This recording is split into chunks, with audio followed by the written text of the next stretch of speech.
خوبصورت لڑکی اپنے والدین کی اکلوتی اولاد تھی۔ ان کا گھر شہر کے کنارے ایک پرانے قبرستان کے قریب واقع تھا۔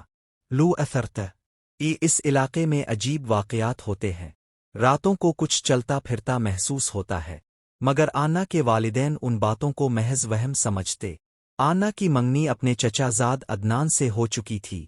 شادی کی تاریخ طے تھی، گھر میں خوشیوں کی لہر دوڑ رہی تھی۔ لیکن شادی سے 3 ماہ پہلے آنا کو ایک ہی ڈراؤنا خواب بار بار آنے لگا۔ وہ خود کو ایک پرانے اندھیرے محل میں پاتی، کہیں سے قدموں کی آہٹ آتی، اور پھر ایک سایہ اس کے سامنے آ کھڑا ہوتا۔ اے تاو میری ہے آنا، صرف مر۔ آنا خوف سے چیخ کر اٹھ جاتی۔ رات و خووب و آواز اب و سونا و بیت۔ آنکھوں کے گرد سیاہ حلقے، چہرے پر زردی۔ ایک دن ماں نے پریشانی سے پوچھا، بیٹا کیا ہوا ہے؟ تم دن بدن ادیس وجارو۔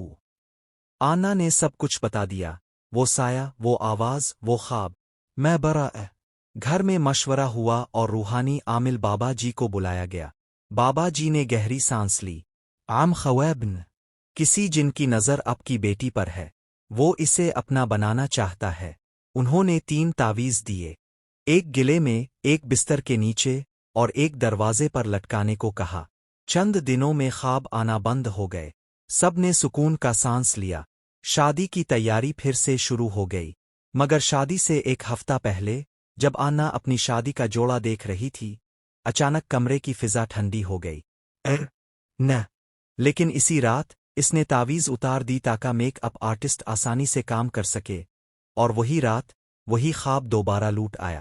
اسبار سے ابولن، اے تاو نے مجھ سے دوری کی، مگر تاو میری ہے آنا، تیرا نام میرے نام کے ساتھ لکھا جا چکا ہے، تاو کسی اور کی نہیں ہو سکتی۔